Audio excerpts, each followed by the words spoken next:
ဟိုပူလိုက်ရင်စီနေနဲ့ထည့်လိုက်ပါမယ်တကြားနှစ်စွန်းထည့်ပါမယ်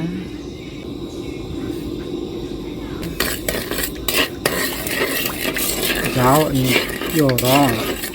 စီနဲ့ကြော်လိုက်ပါနော်တကြားအရင်မရှိတော့အဖြူပဲတောင်းလာတာပါနော်တကြားလေးကတစ်ဖြည်းဖြည်းကြော်လာပြီတကြားပြောလာလို့ဒီနေသားရောက်လာပြီဆိုရင်ရရနေရတဲ့ဝတ်သားလေးတွေ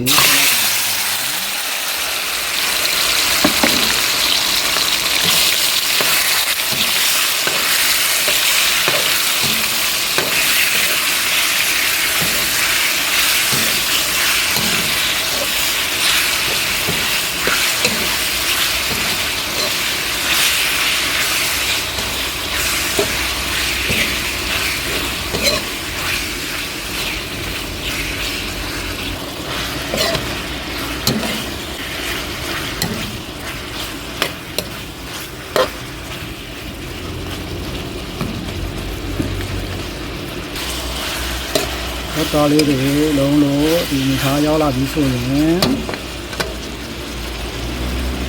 ဒီလေးထည့်လိုက်ပါမယ်ခင်ဗျာရေနွေးလေးကိုတုံထားတာပေါ့နော်ရေနွေးလေးထည့်လိုက်ပါမယ်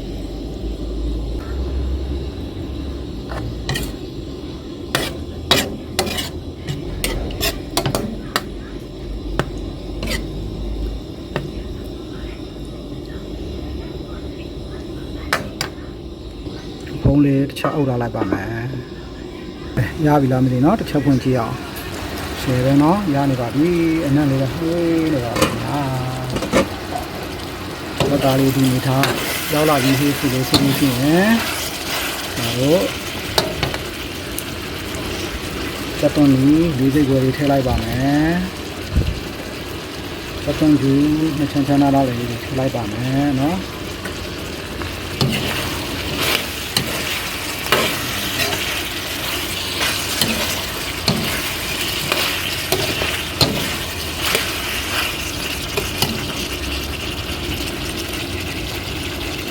ချက်သွင်းလေးတွေနူးဥပါအောင်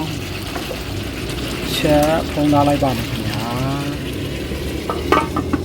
ရပြီလားမသိနော်တစ်ချက်ဖွင့်ကြည့်မယ်နော်ရနေပါပြီခင်ဗျာနော်အရောင်စင်းအနံ့အရတာနဲ့ပြေးစုံတော့ဝတ်တမီချက်ပြီးရပါပြီခင်ဗျာနော်